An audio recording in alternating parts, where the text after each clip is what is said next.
Hello and welcome to another episode of Whither the Looniversity, the podcast of the Peerless Review. You can find that at peerlessreview.org. My guest today has been making news in higher ed for decades. He's teaching professor of computer science and engineering at the University of Washington. He's a frequent writer of op-ed columns at places like Campus Reform and Quillette. He's a seasoned campus troublemaker, fired from Stanford back in the day for the positions that he took on the war on drugs. A few years ago, he stirred up some more trouble with an op-ed at Quillette called Why Women Don't Code, which got a good deal of attention. And most recently, Professor Reges took the land acknowledgement statement that I guess UW faculty were asked to include and turned it on its head, which turned into yet another drama that he's going to talk to us a little bit today about. Professor Stuart Reges, thanks for joining us. Thanks for having me. So lots to talk about, but I ask this of everybody who's on the program. You're in computer science and engineering. How'd you get into that? How's the field changed? What are your major interests in that field? Well, when I went to college, I kind of was interested in the humanities and in math and technical things, but I had a scholarship to the Institute of Technology. So the most humanities-like thing I could major in was math. I took all my awards in the English department, and I didn't like the jobs I could get as a mathematician. So I went to Stanford on an NSF fellowship to study computer science and got a master's degree. I found I didn't really want to work as a computer scientist either, but Stanford allowed people to teach as graduate students. And I found that I loved teaching. And I happened to be at the right place at the right time. A guy who'd been there many years was leaving, and I got his job, running the intro courses at Stanford, which I did for 10 years. That was a fun experience, kind of seeing this explosion of interest in computer science. I was in Silicon Valley in the 80s. I mean, that was quite an experience. And then, as you said, I got myself in trouble in 1991 by protesting the war on drugs and got fired from Stanford. Then for 5 years, no one would hire me. Eventually, the University of Arizona took a chance on me and hired me to redesign their intro courses. And I did that for about 8 years and wanted to change. The University of Washington was looking for someone to redesign their intro courses. So I came here and did that here. So that's what I've been doing for the last 18 years. As you said, I've gotten myself in trouble here too recently. Yeah, and we should say this is kind of your specialization is pedagogy and the teaching of the basics of this discipline. That you've been very successful in course design at a number of institutions, right? Yes. Intro courses are kind of my area. I've done it at 3 universities. I've written a textbook that sells pretty well. I've presented at conferences and so forth. Yeah. I need to get in on that textbook racket. I'm working on it. So I think we should probably tell our audience, although they're probably familiar, what a land acknowledgement statement is. And I'll let you talk about that for a minute, and then I'll tag on, and then maybe we can get to the experience that you've had recently. So what is it's interesting that there isn't really a good definition of what a land acknowledgement is. In fact, some people have said that they think that what I did doesn't count as a land acknowledgement. So, what I took from what I saw as examples of land acknowledgements is that you should mention the native tribes who occupied this land before buildings were built, for the university. That's something you would mention to your students, and you would on a syllabus. This started, I think, more at events, public events, like you're going to see a play or you're going to, listen to a concert. And they do this a lot in Canada, that they open it by doing this almost like a prayer, this, where we honor the native tribes who lived here before we built the theater. So, and it seems that you're supposed to have some kind of acknowledgement about land. And I I recognize, actually partly because of you, and I actually want to quote you, that there was a great article that you wrote for New Discourses.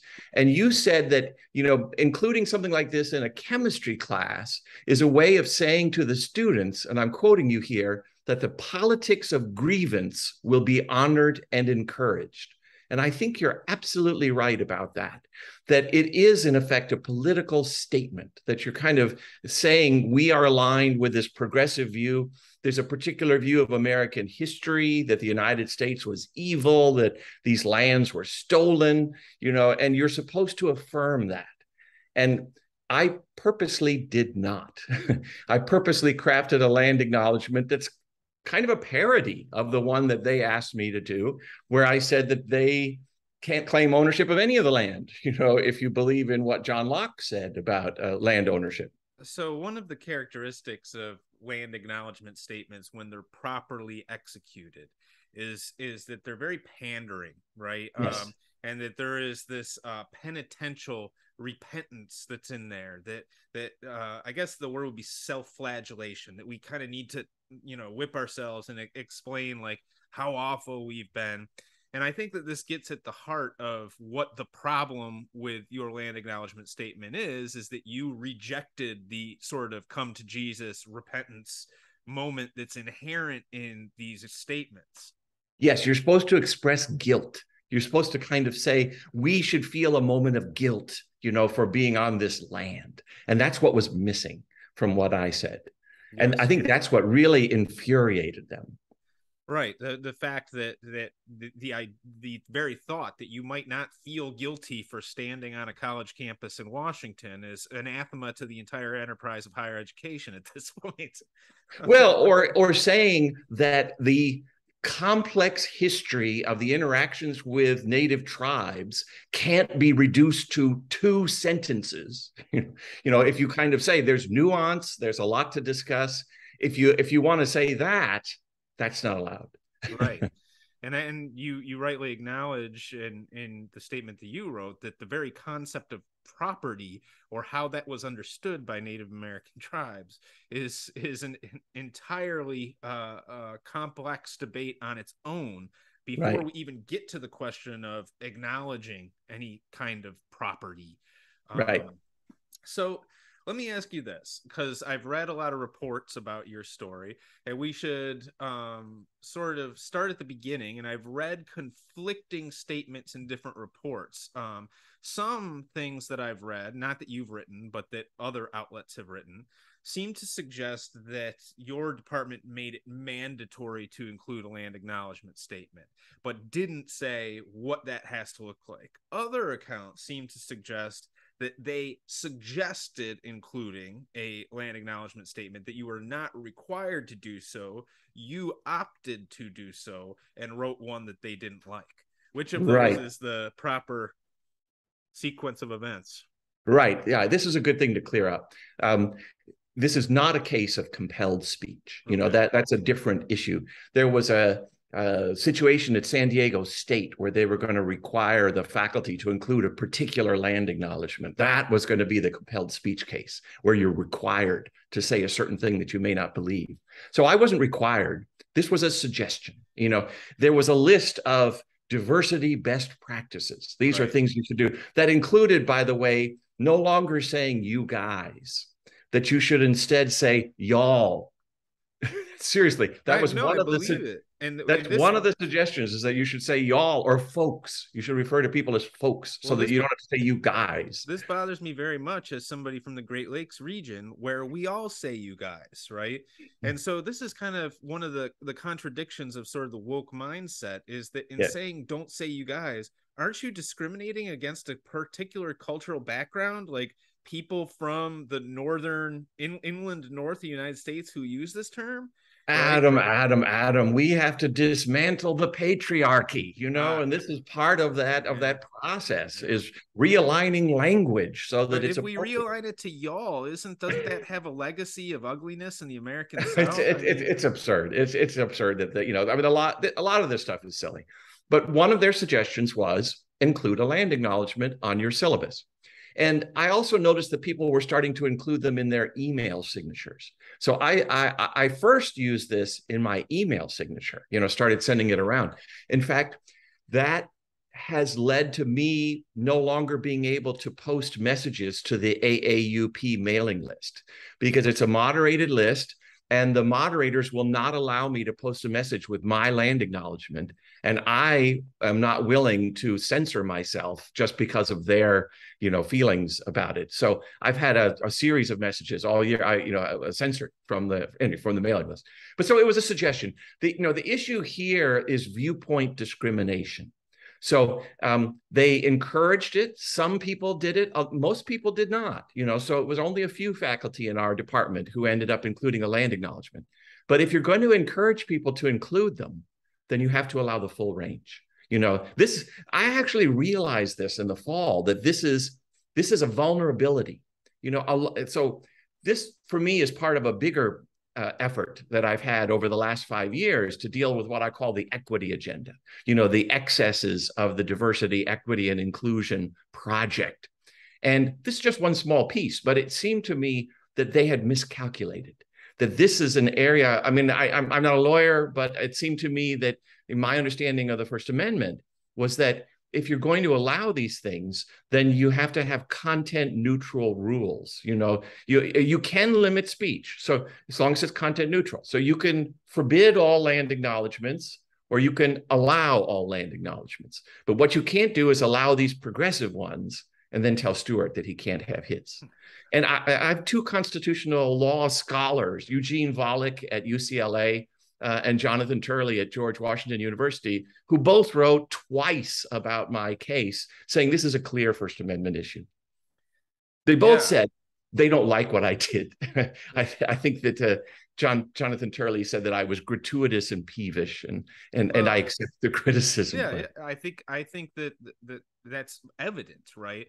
Yeah. But one of the things I think that what I like very much about what you did is that the woke Maoists on campus take themselves very, very seriously. Yes. Right? And what you did was suggest you poked a little fun at them, right? Yes. And that I think has a lot of potency as a form of resistance. And you wrote about this in your essay about this, that this is a place where the religion is showing through, that this is what the people who follow the woke religion believe. And so I was not just saying something like you guys, which they consider inappropriate. I was saying something blasphemous, yes. That's why they went crazy. So let's talk a little bit about how they go crazy. So you decide to put on your syllabus, your class starts. Yep. And from what I hear, you go over the syllabus like anybody would on the first day of class, and it seems there's no problem. After that, it seems that perhaps some students emailed the chair or went to the department to complain after the fact. Is that what happened? So I don't know whether any of my students complained. I did have one student ask a question: what's the labor theory of property? And I mentioned John Locke and the Second Treatise of Government. But otherwise, it seemed like it was nothing came of it, that I had this on my syllabus. But there was a graduate student in informatics who posted a message on Twitter, basically saying, "You guys," to the Allen School where I work, saying, "You guys said that you believe in diversity, equity, and inclusion, and look at what this awful Stuart Reges is doing. What are you going to do?" And someone from our school responded that they were horrified. That was the word she used, horrified, and that it was going to be dealt with.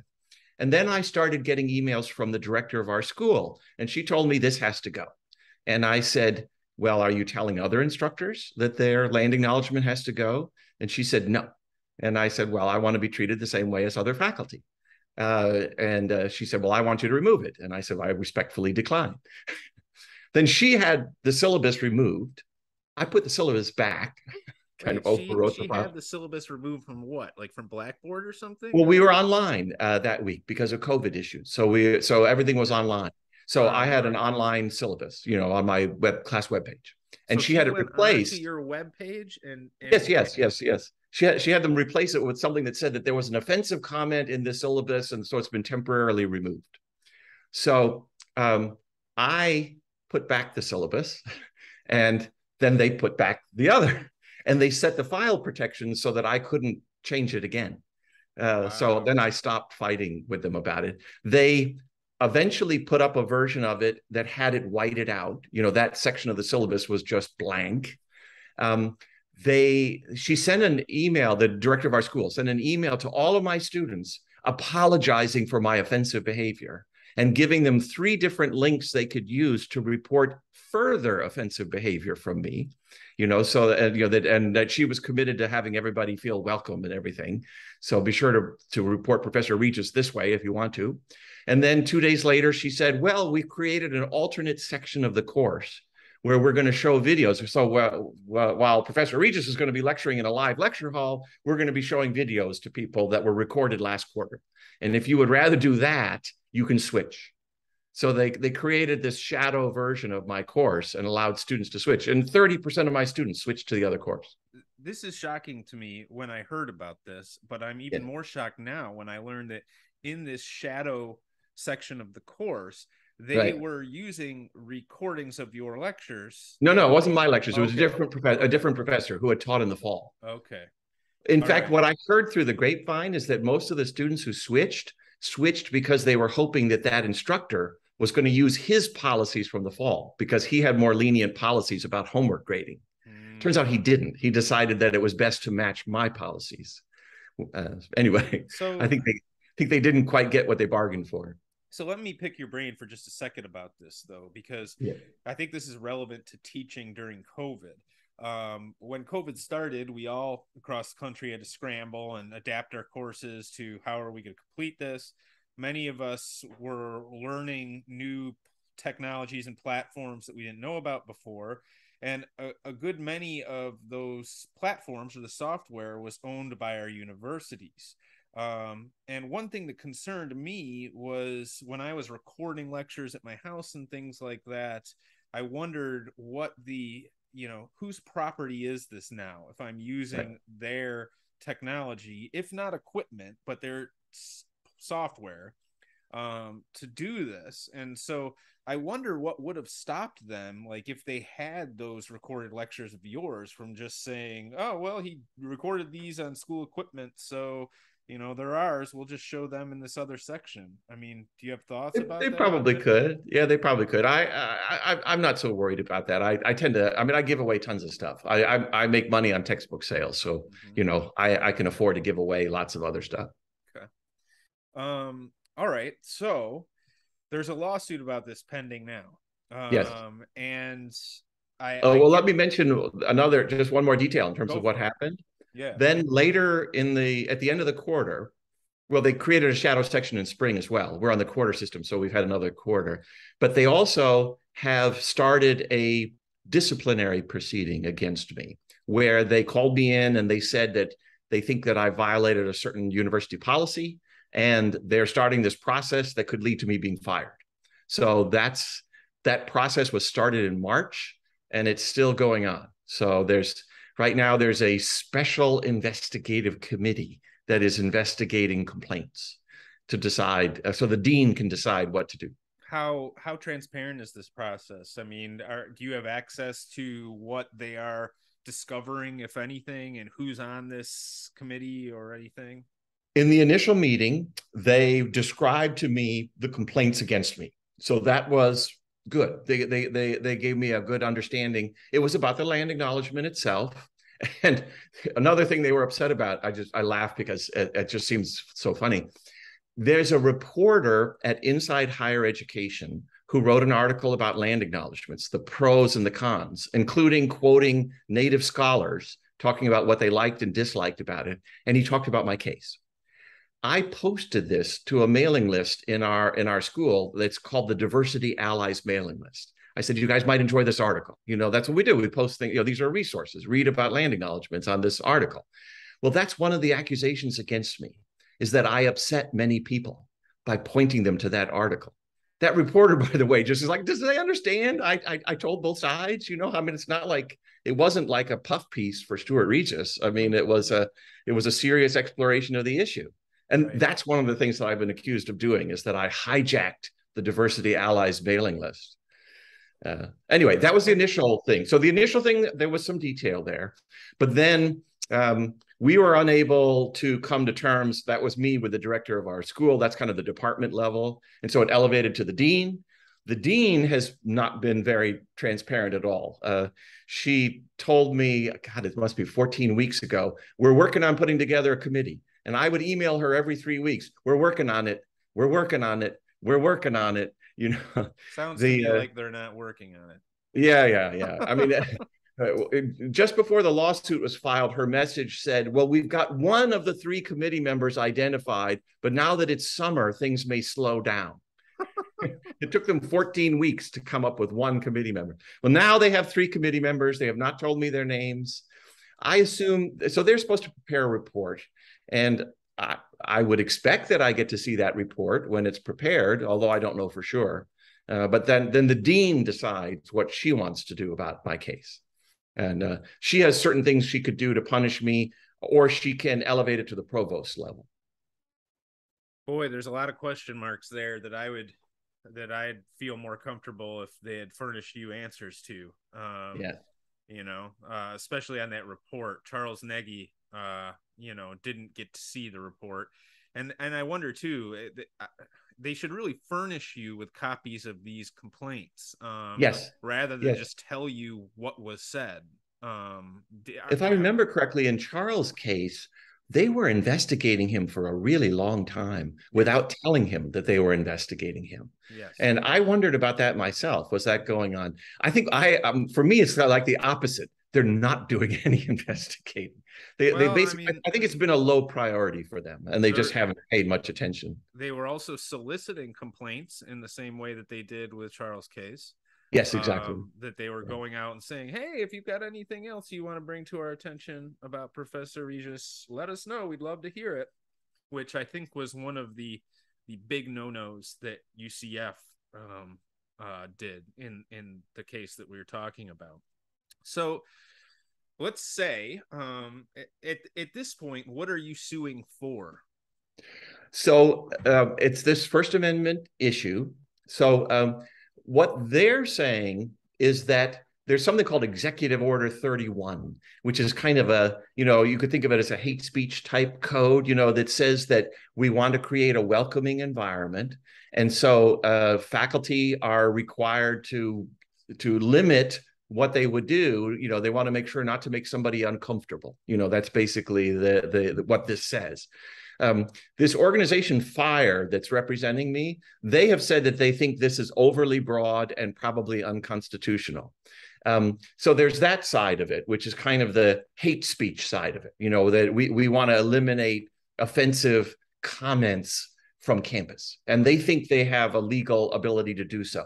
On the other side, you have the First Amendment folks, you know, who say, no, you can't discriminate based on viewpoint. You can discriminate on time, manner, and place. I mean, that's a terminology that comes from the courts, you know, but you can't say these viewpoints are okay, these are not. Right. So FIRE says that it doesn't even matter what happens with this process I'm going through, that the shadow course, the apology, the censoring of my syllabus, those are all retaliation for my political speech. And that is a violation of the First Amendment. That's the case. Excellent. And a nice thing about that is that the basic facts of the case are not in dispute. It's the legal interpretation of those facts. Yeah. I think that the welcoming environment thing is deliberately overly broad. They know that it's overly broad because the only test of, well, was it sufficiently welcoming is whether everybody agreed that they felt welcome. So all it takes is one person to say, I don't feel like I belong. And then they could say, see, you're unwelcoming. Well, I experienced this a little bit with my issue with the Why Women Don't Code, you know, that I had asked people, I was upset about James Damore, the Google engineer who got fired, you know, for saying unacceptable things. And I spent a year talking to people. We had these diversity teas where we were talking about issues. And I asked people, I said, would our idea of diversity mean that we'd want to have someone like James Damore here as a student? And would our idea of inclusion mean that we'd want to include opinions like his, you know? And the response I got was No, we would want to make sure that our admissions procedures filtered out anyone like him so that he never came here in the first place. And then they said that me asking the question constituted harassment, that it was sexual harassment for me to ask whether Damore would be welcome in our department. So their notion of harassment is saying something that upsets them. Yes. Oh, absolutely. I think that this is the predominant conception of harassment in the American university now is I didn't like what you said, ergo it's harassment. My feelings were hurt. Right. You know. Right. Therefore, I was harassed. I was, as an undergraduate, I was told if you get through 4 years of college without having your feelings hurt or getting offended, you got ripped off. Well, that was the old notion of the university as a marketplace of ideas. You know, in those T's, when I would talk about the marketplace of ideas, the graduate students I talked to referred to this as this weird notion of yours of the marketplace of ideas.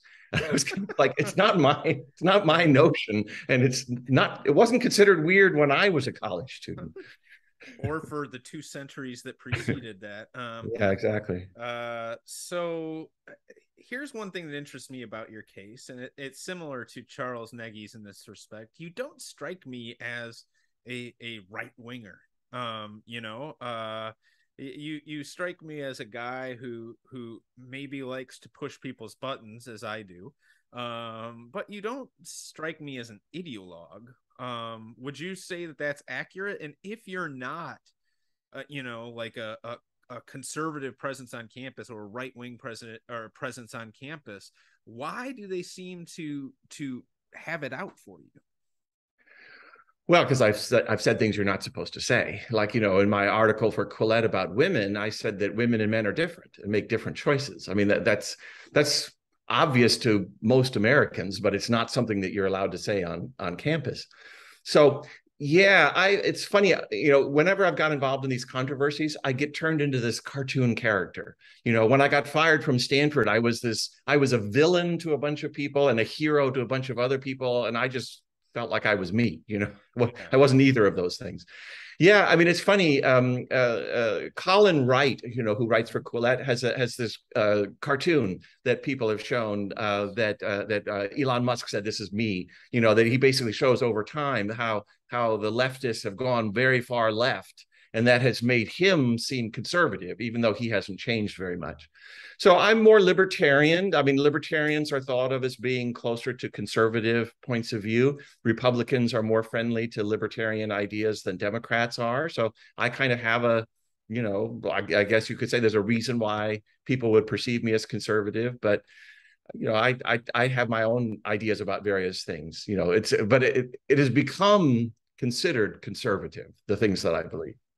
So one thing that you are a faculty contributor at Campus Reform, yes. It's a website online, and you have written there an argument that says that we need to defund LGBT activism on campus. This surprised me because I don't think have ever concealed the fact that you are also a gay man on campus. No, I was openly gay in 1979. Okay. So this is really interesting to me. I mean, because for the most part, the LGBT people in academia are great champions of sort of the institutionalization of LGBT activism. Let me see if I have your argument right. Your argument is that support for LGBT students is important on campuses, but that it has become a more or less a bureaucratic money suck. Is that accurate? Even worse, there's an ideological filter for people who are going to be hired in these positions. So I pointed to, we were hiring a new director of our Q center on campus, and they wanted someone who understood intersectionality, who could, basically somebody who could be a progressive activist on campus. And I just don't think that's something that university taxpayer funds should go to pay for. I mean, if you want that, then raise the money for it. That'd be fine. as a libertarian, I'm happy to have people raise money for their political causes, but I don't think you should be taking general university funds and saying that we need to champion progressive, politics in order to support our lesbian and gay students.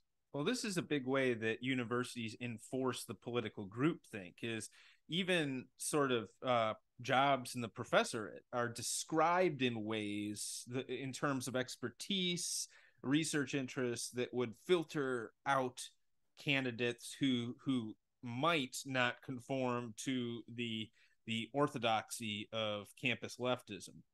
Well, that's certainly happening with us with our faculty hires. We have a new policy where you have to make a DEI statement, and that's considered equally with research and teaching. Those are the big three now. Wow. Is the diversity is the third. And if you don't have appropriate attitudes, then you're not going to be hired.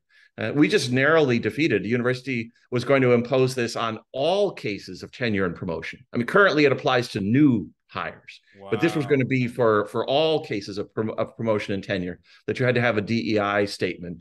And there was an argument on the AAUP mailing list. People were saying, this is like loyalty oaths. This is compelled speech. You're making me say various things. And their response was, oh, no, because it's not good enough to just say you believe in DEI. You have to demonstrate what you've done. You have to be an active participant, in DEI activities. That was someone I went to graduate school with who works at a prominent research university now. Said on Twitter that it is not sufficient, that he would not take any DEI statement seriously that doesn't have the evidence of the doing also. Exactly. Well, it's very clear I wouldn't be hired today. If I was honest about my point of view, even though I have championed diversity my entire career and I've won awards for it. But it's funny, this proposal involved eliminating the terminology that said that you were working towards equal opportunity. That's not anymore something that gets you credit. You have to work for equity. Right. Which is the way that you signal your affinity for cultural Marxism, is the equity language. It really is sort of a mastery of an idiom. There's a certain knowing the right words to say is right. What earns you access. So let me ask you this, because I'm curious. Back in 1985, to the extent that there was any support for LGBT students on campus at that time, what did it look like? Did it just consist of sort of student volunteers, that kind of thing? So there was nothing at Case Western Reserve where I was an undergraduate. It was great disappointment to me. Before I left Case, I organized a dance on campus for gay people, and that was quite an experience. I remember putting up a poster for it and on the front door of a dorm, and a guy was about to go in the door. He looks at the poster and he just grabs it. He just kind of crumbled and threw it at my feet. Nice. That was like, okay, I guess I know what you think. Anyway, so I started a gay group at Case before I left. Stanford was in much better shape. So Stanford had a gay and lesbian group on campus, and the university had given them a large space at what was called the old firehouse. So, and I was a student activist. I participated in a lot of stuff. I was on the student presidential search committee when we were picking a new president, So, there was a lot going on at Stanford. It was all volunteer work. There was nobody who was paid. Well, we put on dances. We put on Gay and Lesbian Awareness Week, so I think brought the in speakers. Story illustrates just how wild the change on campus is. That story of somebody ripping down the flyer right in front of your face versus where we are now. This is why I think this is a delicate issue, is because I think that people on college campuses are aware that there were real forms of intimidation and discrimination on college campuses only a short time ago, but it's almost like there's just been a wild overcompensation, right? That now sort of makes it look very much like the sort of, what's the word? I guess chauvinism that it was meant to displace. Do you see that on campus, or I guess what I'm asking is, can the DEI wing of universities be pried loose from the LGBT activism wing, or are those two things necessarily one and the same? I think it's complicated. You have a lot of lesbians and gay men are concerned about things that are going on in support of the trans community. So I'd say that there's something being worked out within the broader community there. Andrew Sullivan has written about this, for example. Open the Gay Man has written about his concerns. Katie Herzog, who has a podcast, has written about this. She's a lesbian. She's written about this, talked about this quite a bit. I think a lot of gays and lesbians just kind of feel disconnected from this progressive politics, kind of what's going on. I've had friends who tried to go to the gay center, the Q Center on campus, and said that they would never go again. That the posters on the wall and their feeling that, it was almost like you were at a revival meeting, for progressives. It was like a rally for Bernie Sanders or something. It does seem that the L and the G have very much been pushed aside in favor of the T, which seems to be skewing younger and also weirdly straighter. If I was going to say, one of the things Andrew Sullivan said was that that he thinks that if he were growing up today in America, that he might very well wonder whether he was a girl. That he did, there was a classic study that was done of origins of homosexuality. And what they found for male homosexuality was that the number one predictor was at age 5, boys who didn't feel like other boys. It could be very confusing for a young gay boy to think, well, maybe I'm really a girl, and you pursue that. So this is going to take a long time for us to work out. This is amazingly controversial. Yeah. Katie has gotten more grief over her comments about trans stuff than anything else she's ever done. It's very interesting to watch the women's movement contend with the trans movement. Yeah. And in a lot of ways, it's splitting the feminist movement down the middle. Yes. Which is maybe needed. There's been a lot of monolith uniformity in that sphere for some time. Boy, that's fascinating. I think also like the attractiveness of transness today is that, the way that this discourse works online is that if you feel uncomfortable in your body, right, that this is a sign of your transness. And in fact, as anybody over the age of, say, 20 knows, that's what adolescence is feeling uncomfortable in your body. What is adolescence about? But kind of feeling like I'm trying to find my place in the world, and now I'm questioning everything. Exactly. And in a context where that very ordinary pubescent feeling becomes sort of the proof positive that, like deep inside your sex is different than the one you were assigned at birth, is it's a very interesting phenomenon rhetorically. Yeah. So let's transition to sort of broader questions related to the institution of higher ed at large. You've been kicking around for 40 years at all sorts of different universities. You've seen lots of things and lots of changes. Would you agree that we're in a pretty dire spot right now in terms of what American higher ed looks like? Yes, absolutely. What's harder for me to figure out is the university a source, or is the university an effect? Is this stuff going on because of what's going on in the broader society? Because there's an awful lot of concerning things happening in terms of polarization and the inability to have media that we trust. There's a lot going on in the broader context as well. I almost feel like,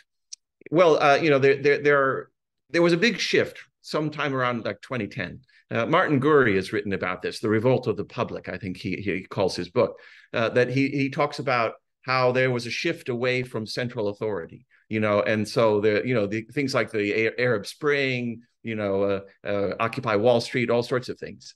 And it almost seems to me like in the rejection of traditional values, that people now are searching for other values, and the progressives have kind of rushed in, and they have an agenda. They have a set of values that they want to kind of pursue. Are those values conducive to open inquiry and learning? Not at all. No, they basically, it's Marcuse's essay about repressive tolerance. They don't think that the marketplace of ideas exists. There's, because the dominant ideas have an unfair advantage, and so therefore you have to silence the dominant ideas. You have to not platform someone like Stuart Reges, and you have to elevate other voices. You have to discriminate in order to create a more fair environment. Kendi writes about this. It's a crazy time. It's basically they reject everything, including the idea of objective reality. This was something that I argued with one of our faculty members. That I was talking about some scientific studies, and she said, "Well, science isn't. Science is not objective. Science is male science." So yeah, I think that one of the strange things about the repressive tolerance thing is just how oblivious it is to what ideas are out there. I think it knows what to oppress, but it doesn't know the range of ideas. It pretends that the range of possible ideas are much narrower than it otherwise would be. So in terms of if the situation is dire and the values that hold on campus are not values that are conducive to open inquiry or learning, can we save it? What can be done? If we can't save it, what do we need to do in response to the fact that it's unsalvageable? You have ideas about these things? I actually don't, in the sense that, I don't see the good solution. There was a meeting of the Heterodox Academy in Denver in June, and they were asking Jonathan Haidt. They were like, you who wrote this book about happiness, you seem to be pretty down and dark these days. And basically, Jonathan said, yeah. He's pretty pessimistic about things. I guess that, I'm trying to hold on to a few things. And for me, free speech is this thing and I'm actually very pleased that the land acknowledgement thing has come about, because it lets me latch on to that free speech issue. I think it's, if they win in terms of limiting what can be said on campus, if they win that argument, or if they even just win over students who think, I shouldn't have to take a course from a professor whose political ideas are different than mine. I think that's a horrible idea. So I'm going to stay and fight for free speech and say what Jefferson always said. If you don't like what people are saying, then you should say things, to counter them. You shouldn't try to silence them. Just have your own speech. Those are the kinds of ideas that I want to champion. I'll push for it as long as I can. Might get fired along the way. So your idea then is to stay where we are, so to speak. Those people who still hold on to the older values of higher ed, who are still here, should stay and work to advance the cause of those issues, and in whatever way we're still able to do. Well, and I think that the courts are going to be important. So, we went through this before in the late 80s and early 90s. I had a lot of bizarre things. So that Stanford instituted a hate speech code. I had lots of interesting arguments with people at that time about speech. And the courts, basically these things took years, but, they struck down almost all of those hate speech codes that were instituted by universities. I think FIRE recognizes this, and they just kind of know they've got a lot of work to do. Cases like mine, we hope that we can get the university to admit that they were wrong, and that this Executive Order 31 probably should go. It's probably not compatible with the First Amendment. So there may be a lot of court cases, and it could take years for them to work their way through, but it worked before in terms of helping to push back the tide, of what they were doing. Would you say that the tide is further in now than it was back in the 80s and 90s? I guess what I'm asking is like, there were parallels to the situation we're in back there. Was it as bad back then as it is now? I think that it was not as bad back then as it is now. So I think it is worse now. But there also was less awareness. It was totally within the university. There was no support from outside. And today we have a lot of political support from people outside of the university. Jordan Peterson tweeted about my original Quillette article. I think that's one of the reasons people paid attention to it. He said a funny thing. He said, the hate facts are strong with this one. I didn't know what hate facts were, so I had to look it up. Hate facts are things that everybody knows are true, like men and women are different, but they're things that the progressives go crazy over, that you're not allowed to say that. I think we've reached a point where an awful lot of Americans are fed up with what's happening on college campuses. They're like, no, that's stupid. I mean, we got to do a land acknowledgement and it has to be of the right form or you're going to get fired. No. So I think that, the external support there's more of that, I think, but it's part of this bigger battle in the broader society that we're kind of having these partisan fights. I think that a lot of parents are getting hip to what's happening on campus. Yes. And a lot of them are just saying, forget it. We're not going to do it. If you look at enrollment trends in the United States in four-year colleges, it seems we peaked a couple of years ago. And I kind of hope that the parents who are saying that's not for us, that's not for my kids, will be enough. There will be enough of them to maybe create some alternative structures out there that are not the bloated bureaucracy of the public university in 2022. Well, what we could hope for is that they have their budgets cut and then they decide they have to get rid of all their DEI staff members. Boy, that would hurt. They'd get rid of the English department before they get rid of the DEI office. That could be. Grievance studies will go on. So I have read that, you had a lot of fallout from Why Women Don't Code. And I think that one of the sort of ways that you were punished, not punished for that by the institution is that rather than a typical 3-year contract that they would give to a teaching professor, they gave you a 1-year conditional contract. Has this new episode complicated the the terms of your employment there, or are you at this point year by year?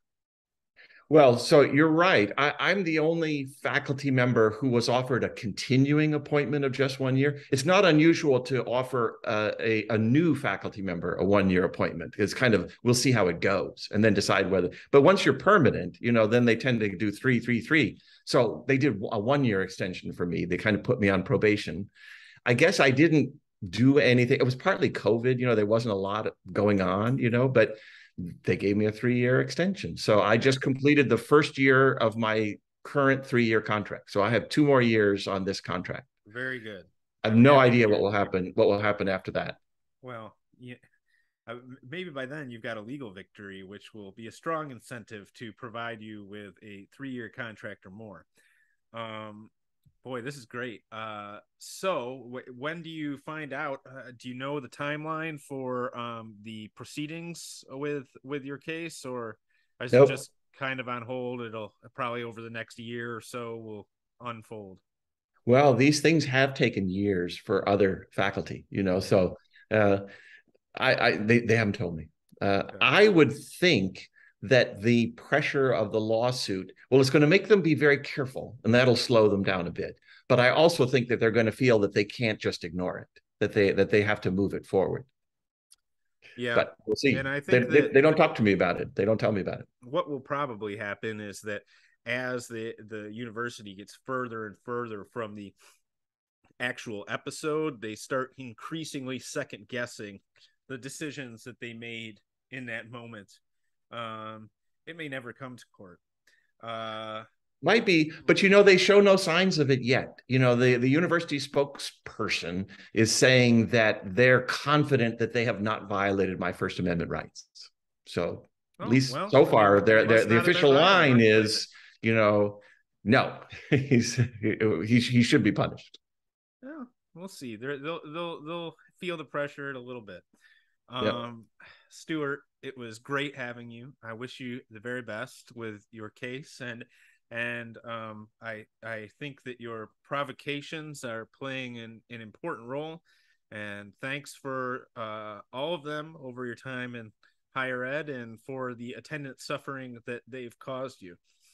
Well, thanks for giving me a chance to discuss it in detail. This was a really interesting conversation. It's fun. Thanks again. All right.